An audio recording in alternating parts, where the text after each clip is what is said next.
Hey everybody, welcome back to the Saturdays in Stores podcast brought to you by the Crossover Media Network. My name is Kanaye, and today let's talk about the trouble in paradise that this UConn program had to go through in the 72 hours that was the Maui Invitational. Um, I'll be the first to admit when I'm wrong, and I was very, very wrong about the competition I think that UConn was going to face in this tournament. Um, in last week's episode, I did say that I felt that UConn's talent was going to be enough to comfortably win against the Memphis program that was experiencing a lot of turmoil with Penny Hardaway being on the hot seat and, not being as successful as I think most people would have expected with the talent that they've had the last few years. Of course, that was not the case at all. And Memphis looks like a legit top 25 team, probably top 15 team in the country. Their guards, PJ Haggerty and Tyrese Hunter, they went to town pretty much on the UConn guards. They got what they wanted, and they could not miss from three, and that ended up being a theme across all three games of the Maui Invitational that UConn played. Just teams lit them up from beyond the arc, and it just we'll start off by just a little bit of a recap, of course. In their game against Memphis, they it was competitive throughout the whole game, and they went down 13, I believe, with 4 minutes left in the game, and I thought it was really encouraging to see that team battle back and force overtime with Solo Ball hitting the three, 2 sets to OT. And then I thought, maybe with the momentum that they would be able to pull out the win. And obviously that's not what happened. And a large part of that being the missed call or actually the call on Lee McNeely for going over the back on a rebound, which probably shouldn't have been called. I know a lot of people have said that was a call that probably shouldn't have been made. And then, of course, Dan Hurley lost his composure and ended up getting technical, which made a 2 point lead into a 4 point lead, which obviously hurt them as they only ended up losing by two in that OT period to Memphis. So, I mean, just for that game overall, that was the first legit game that UConn has played this year. Of course, playing the first 4 games of the season being against teams that were outside the 300 spot on Ken Palm. And I just think, I think it was a little bit of a shock to the nerve for this UConn team. I think they were waiting to play a little bit of a higher level of competition. And once they did, I think it caught them a little bit off guard just with how aggressive Memphis was in not only making it take an initiative and make it an issue of going to the basket every time they got the ball, but also just the defense they played. I mean, UConn had to run their sets out from almost half court, 40 feet out at least. And, that just goes back to what I was talking about with the height disadvantages of having Aiden Mahaney or Hassan Diarra run the point guard as opposed to Tristan Newton the last 2 years. And just not being able to run your offense from right behind the 3 point line or where Tristan Newton kind of brought it past half court and was able to back his defender down so that they could run their sets. And, Dan Hurley and UConn's offense does not work when you have to run it from that far out. And I just think that Memphis took advantage of that, and they made it. And their game plan was essentially to locate Aiden Mahaney and basically, you know, I don't want to say bully because I don't think that's a fair word to use, but they put him in a position where they realized Aiden Mahaney was probably the weakest defender on the court for UConn whenever he was on the floor, and they made it a point to attack him every time they could and isolate him. And that led to him picking up a lot of fouls and getting into foul trouble. And just them being able to get a lot of easy looks with having a bigger guy on playing going against Mahaney, or being able to, if they set the double to help out with Aiden, then they would just dump it down to Dane Danger and for an easy flush or easy layup. And I mean, overall, I give a lot of credit to Penny Hardaway and that Memphis program for their game plan against UConn. And I mean, that's not something I would have expected for Penny Hardaway to be coaching that game at around the same level Dan Hurley probably did in terms of what he showed coaching wise in that game. And I mean, the foul trouble killed them early in that game too, with Solo and um, Diarra I believe picking up 2 fouls each really early on, and then of course Samson Johnson got in a lot of foul trouble. But I think it was really encouraging to see um, Jalen Stewart and Terrace Reed being able to come off the bench and give the offensive output and support that they were able to. Terrace Reed finished with 22 points in that game, I believe, and Jalen Stewart finished with around 16 points. And yeah, I mean, it was really encouraging to see Jalen Stewart play that way because he obviously he came on late in the rotation last year, heading into the late stretches of Big East play, the Big East tournament, and of course in the tournament. And I think kind of he's been a little the news surrounding Stewart and the energy had seemed to quiet down a little bit over the summer and in the early stages of this season. And I think it was nice to for him to remind everyone that he's a legit NBA prospect type player and that he could be a big contributor for this UConn team this year. And of course, Terrace, I mean, watching Terrace and Dane Danger go back and forth was really fun to watch. That was really, really great matchup between the two. Just really physical, scoring both ways. And it was a really fun matchup to watch. And I was really encouraging to see Terrace continue to be aggressive on on the boards, getting a lot of rebounds, specifically on the offensive glass. And then also just being able to you know, show off a lot of the skill set he has in the post, which, I think you hope he can get to a point where he's like an Adama Sanogo. And I think that is the vision that this coaching staff has for Terrace Reed. And I just hope he continues to progress with that and continue to play fairly well, which he has done up to this point so far, um, minus the fouling, which is another major issue, which spread across all 3 games of this tournament. Terrace Reed and Samson Johnson need to stop fouling. That is one of the biggest things. Almost every game they found themselves in foul trouble. Both Terrace and Samson Johnson fouled out. Terrace Reed fouled out, I think, before regulation even ended in the Memphis game. And Samson Johnson fouled out once he picked up the technical foul, which he got really lucky on, that it went both ways on Memphis and UConn and not just on UConn, which would have put them at a bigger disadvantage, even though they ended up losing anyways. But he fouled out about a minute or two into the OT period.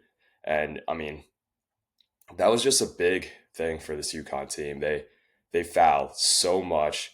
And you could talk about the officiating all you want. I agree it was not the greatest officiating, but UConn put themselves in that position where the officiating was partly the reason why some of these games were decided the way they were.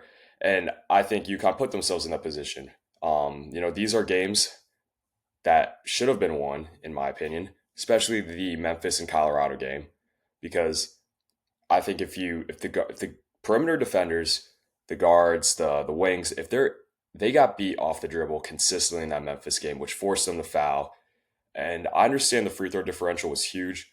Across the first 2 games, I believe UConn only shot 30 free throws and their opponents shot 70, if I remember correctly. And again, I understand the free throw differential is absurd, and I understand that the officiating wasn't the greatest. I know the Maui refs have been on the hot seat for 2 or 3 years now. This year has not helped them at all. But I mean, I just think UConn has to be more disciplined. And Dan Hurley came out and said that, that's a fault on the coaching staff. They need to, I just think with these Dan Hurley practices, they play like it's in Jersey City, and there's no foul unless you see blood, or I understand that and I respect that, but I think they need to lock down on getting more disciplined when playing defense. Their ability to play defense without fouling is going to be crucial for them if they want to turn this thing around and right the ship. Um, so yeah, Memphis was making everything. Their defense around the perimeter was not ideal in terms of how UConn played defensively. They just need to close out on shooters better, and offensively, I think um, the issues at the point guard spot just became more and more clear to everyone. I know a lot of people haven't necessarily tuned into UConn basketball until the Maui Invitational, just because UConn hasn't played any competition up until this tournament. But I mean, I think a lot of people got to see this. The real problem with this team is just the no true point guard, which I've talked about, everyone's talked about, and I just think that I thought maybe Aiden Mahaney at some point comes around to that role and gets better, which I still think he's going to be a big contributor for this team. but I just don't think it's going to be in the point guard role anymore, as he's already fallen out of the starting lineup. And I think my mistake, Hassan Diarra. Hassan Diarra is just not Tristan Newton, and I really do like Hassan. I love what he brings defensively, and I love the veteran presence. But it's realistically, he's not Tristan Newton, and neither is Aiden Mahaney. And I think in terms of the playmaking on this team, unless someone like an Ahmad Noel really emerges as a true point guard that can come in and play that role to the standard that Tristan Newton has set it at for the last 2 seasons, then I think the playmaking responsibilities on this team is going to have to be by committee. I mean, you have Alex Caravan who's picks up 3 to 4 assists a game. I mean, he's doing a lot. You can't expect Caravan to do everything because you already know the load he has, the load that's on his shoulders already from having to be kind of the go-to guy here and him having to be at points a go-to scorer, and the shooting he brings and the defensive responsibilities playing the four, and it's a lot to have to expect him to be the guy to set his teammates up in positions to score as well. Um, so I'll get into that a little bit later, but so moving on from the Memphis game, the Colorado game, that was a really really bad loss. This Colorado team was picked to finish last, and if not second to last in the Big 12. Believe they were lower than the top 80. They came outside the top 80 on KenPom, I believe. And, you know, I think the Memphis loss wasn't a bad loss. That was the first legit opponent they've played this year. And I think Memphis looks like a potential top 15 team. And I think they could probably make a run for a 1 seed maybe, because I think they're going to just tear through the American Conference this year. And I don't see why they can't make a run at a 1 seed. But anyways, yeah, the Colorado loss was not a good loss. Colorado is not going to be competitive in the Big 12, and that is a team that you should have comfortably beat. And I mean, UConn had an 11-point lead on them going into overtime. Not overtime, going into halftime. And I think defensively, again, they allowed their opponents to get back in the game with the undisciplined fouling. Just the perimeter defense has to be a lot better going forward. Just they need to be able to laterally move in a way that doesn't allow them to get beat, so they don't have to go and reach in or foul or get a chase foul or take fouls in transition. And I mean, they really need to clean it up. And Sampson and Terrace, they both tend to hack a good amount, and that's something that they have to improve on. And I mean, it's again, I understand there were bad calls in this game. This time, them not calling the over in the back when Liam McNeely was going to the rebound. And I mean, or at my mistake when the Colorado player was going for the rebound. And that just, again, I understand it was a bad call, but UConn shouldn't have even been in that position to allow a ref to make a crucial call that ends up losing them the game, because this is an opponent that they should have beat probably by double digits if we're being realistic. And I just think that, you know, Alex Caravan didn't shoot well that game. Lee McNeely came out really hot, but kind of cooled down as the game went on. Um, you know, Again, you really weren't getting anything from the guard position. And again, I, you know, I love Hassan Diar, but I don't think that's your guy to be taking the game winning, game tying shots, which he took in both the Memphis game at the end of OT and in this Colorado game. And, these problems again continued forward in the Dayton game, where really, really late tip off, if you're watching on the East Coast, start at midnight. And, they played competitive with a Dayton team that was really, really good and is probably going to be ranked fairly soon, if not next week. And I mean, they kept pace with them for most of the game. And then it's, the fouling, again, undisciplined with the fouling, and just a little bit lazy in terms of their perimeter defense and closing out on shooters and allowing them to attack the closeouts and get into the lanes and being able to create opportunities for alley oops and easy dump down passes to the post. And it's just something that they have to work on going forward. They ultimately lost by 18, I think, in that game. And, that was a brutal it was a brutal Maui Invitational for UConn. Um, and I just think that there's a lot of improvement that this team's gonna have to make, and overall, I just think that there's gonna be a lot of changes, which I think we're going to see coming up, especially with the lineups. I think we're going to see a lot of the time. I think I really did like seeing the Iman Noel minutes and seeing him in action for really the first time, him getting real minutes in these games in the Maui Invitational.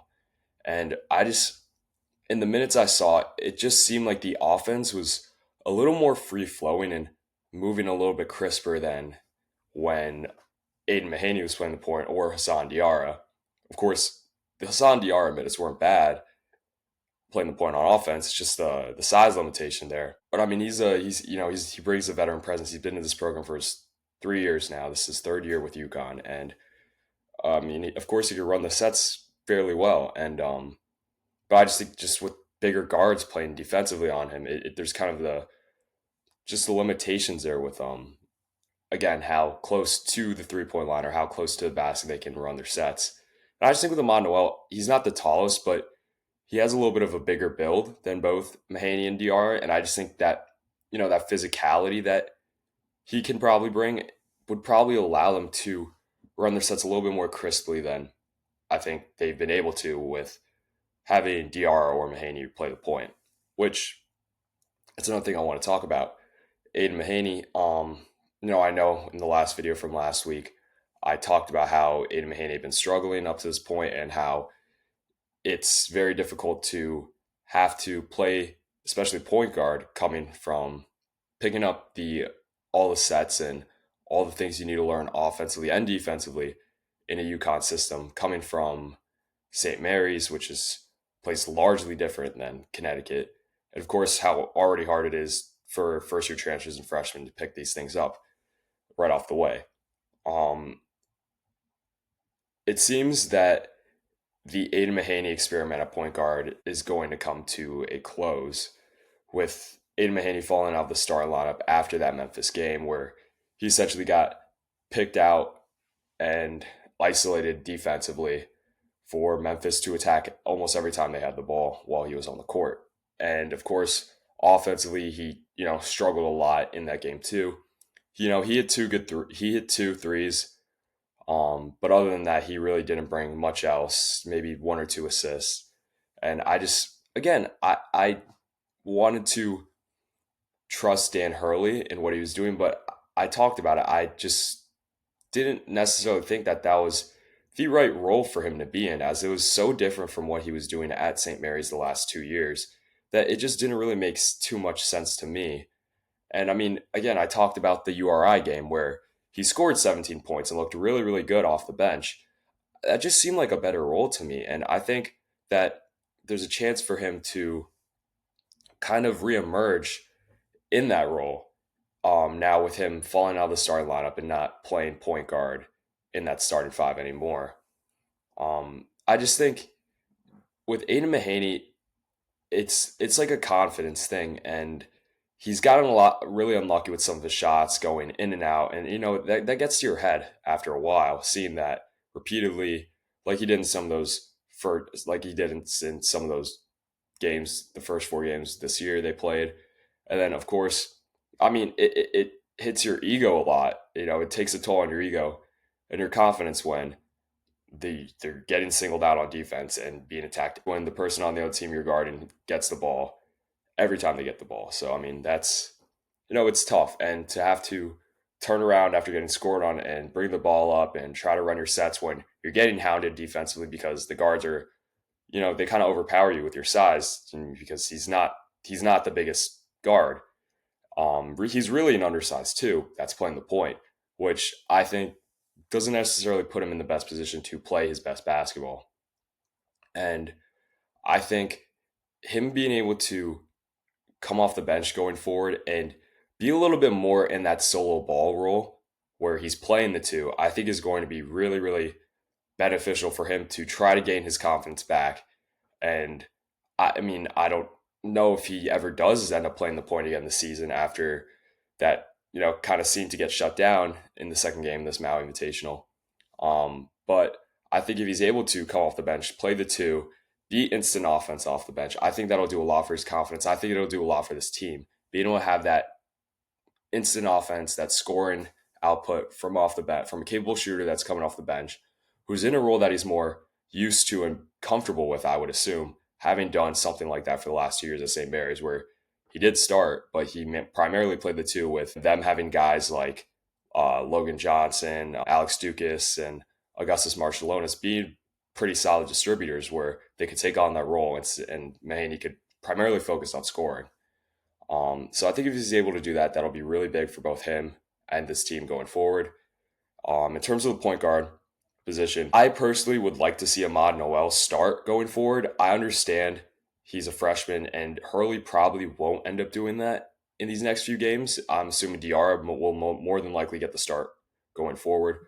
But I do think that, Diarra's just, if Diarra starts and can bring that kind of calming veteran presence that you can hopefully rely on, then that'll be big for this team. Being for what I mean, what he brings defensively. He's there to guard the other team's best perimeter player on offense, and then if he could, I understand he's not Tristan Newton and he's not the greatest shooter, but if he's able to kind of just set the table for his teammates, help run the sets crisply, somewhat similar to what we were able to see the last 2 years with UConn, then that's just the hope that he's able to do that going forward. In terms of the center position, which the problems, of course, in this Maui Invitational became a lot more evident at that position than it has in the first 4 games of the year. I believe Terrace Reed needs to start going forward. I talked about this last week where I think the coaching staff wants Terrace Reed to be the starter for this team.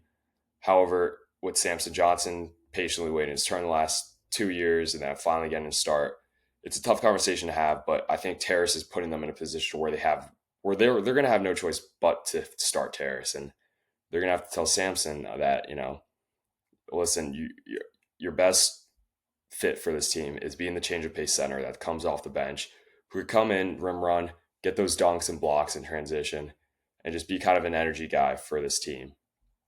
And again, I understand it's been tough for Samson because he's not getting the looks he got last year where he's getting the easy dunks and the easy flushes, the alley-oops, the passes that the guards were able to get him last year, because I just don't think the perimeter players this year have the same playmaking abilities that both Tristan Newton, Cam Spencer, and Steph Castle all had last year.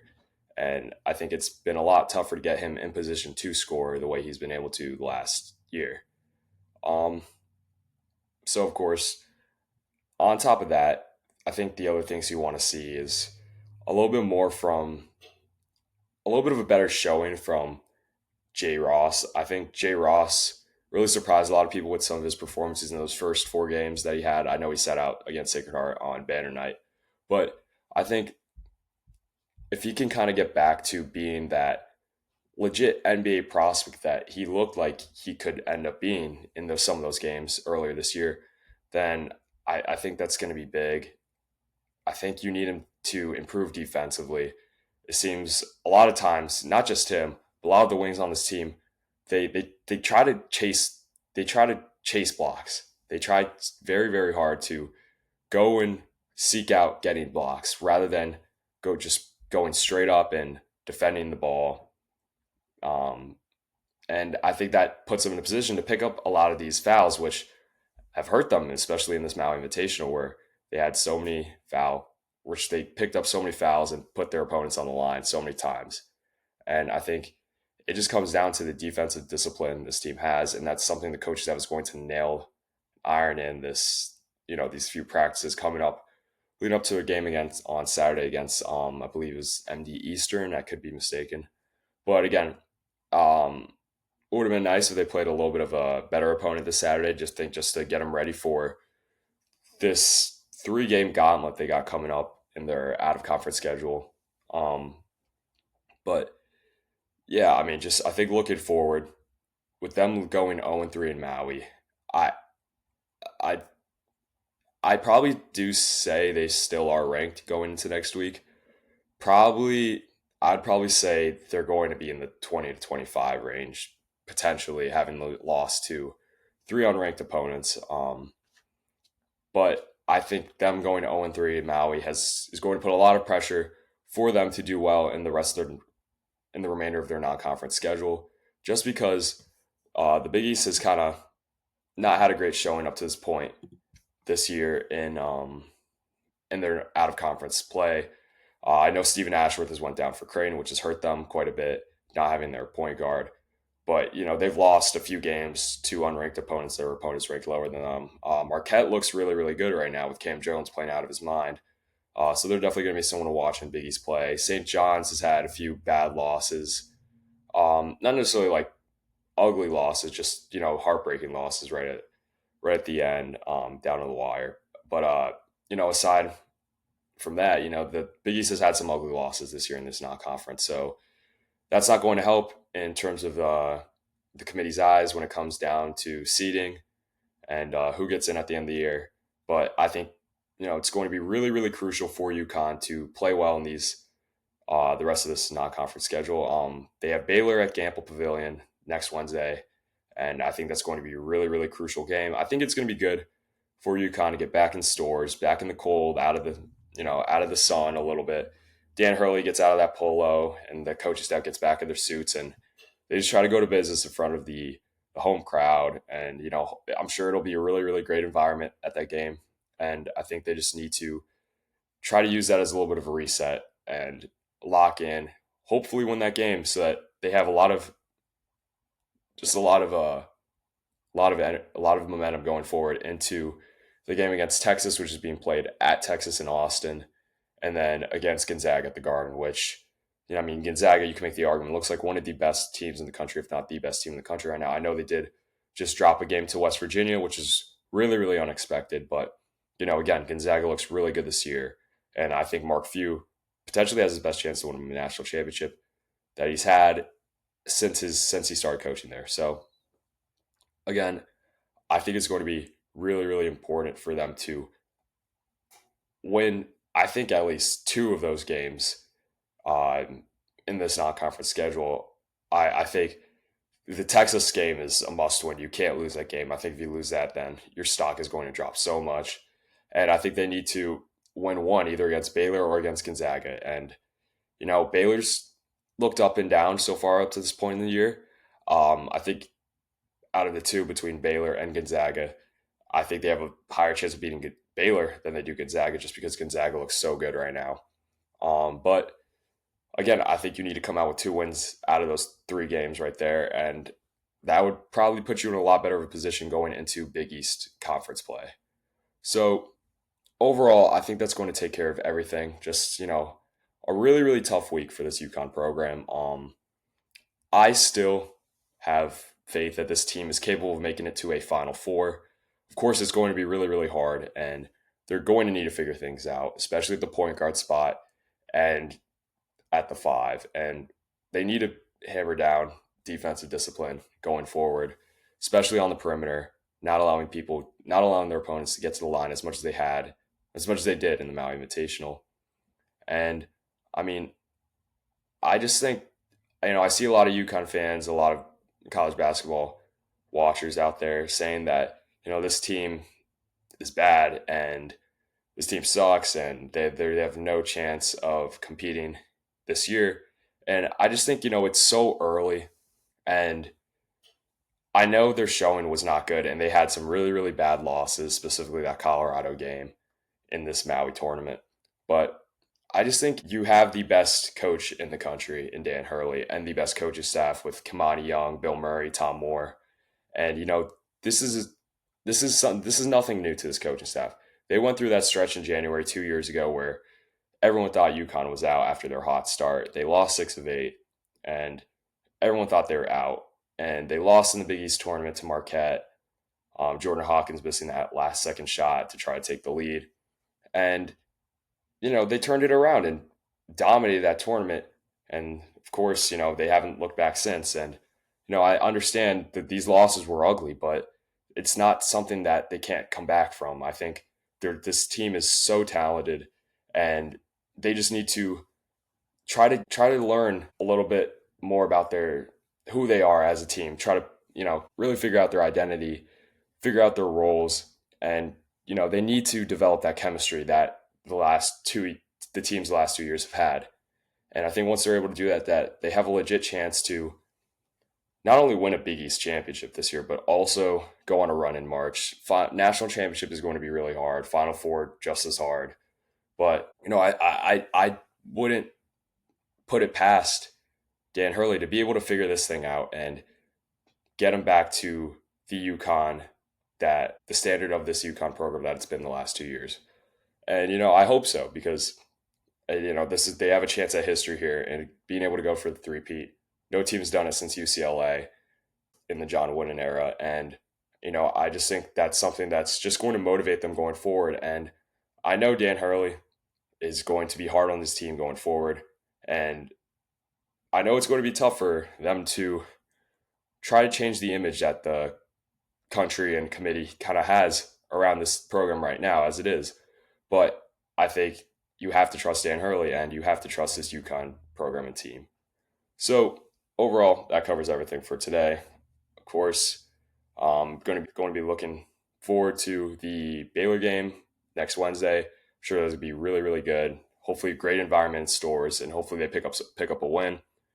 And let's hope they also win Saturday too, because who knows now. But that's going to cover everything. If you liked what you saw, you like the content you see on this channel, please rate, like, subscribe. It all helps with the algorithm and getting people to see more of our content. And that'll be taking care of it. So I'll see you all next time.